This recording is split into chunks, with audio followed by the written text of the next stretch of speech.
What we're going to talk about today is behavior. But before we do that, make sure you check out the website legacy-ed.com. And we are launching our first ever educational program on November the 1st. So if you head to Legacy Education's website, you'll be able to sign up to join us on November the 1st, 6 p.m. Mountain Time. So note that if you're on the East Coast or the West Coast or in Chicago.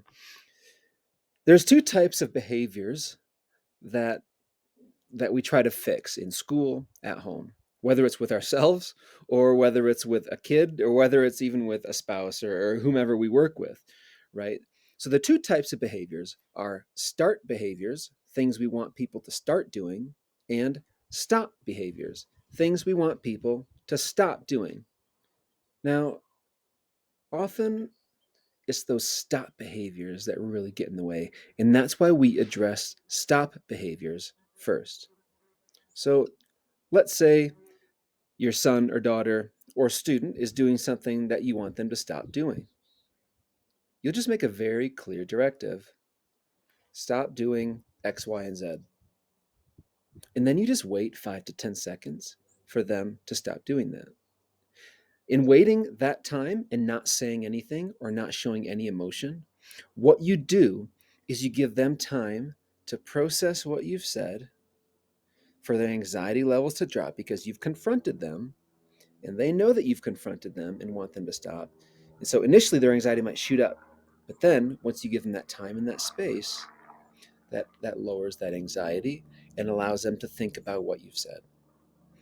After that 5 or 10 seconds is up, depends on your kid and you know your kid, just repeat the exact same phrase again. Don't add more words. Don't make it more confusing. Don't insert a punishment in there at this point or a discipline in there at this point. Just let them process that information. Those are the stop behaviors. And you can do the same thing for the start behaviors as well. If you want them to start getting ready for dinner, or let's say it's a student in class and you want them to uh, put their items away and line up for, I don't know, lunch or something, you just say that. Put your items away and line up for lunch. And then again, just like earlier, you wait 5 to 10 seconds and allow them to process that information. You don't need to show any angry faces. You don't need to show that, that frustrated face at all. No, you just need to sit there, look calm, look at them, and let them know that you're waiting. I know time isn't always a luxury, and so this will take some patience on your part. But what you'll find in yourself as the adult of the situation is that your anxiety is actually going to decrease because you're not adding more frustration, your own frustration, into the scenario. All you're doing is sitting, waiting, and allowing the magic to happen. Again, thanks for watching. My name's Adam Meyersick from Legacy Education Group.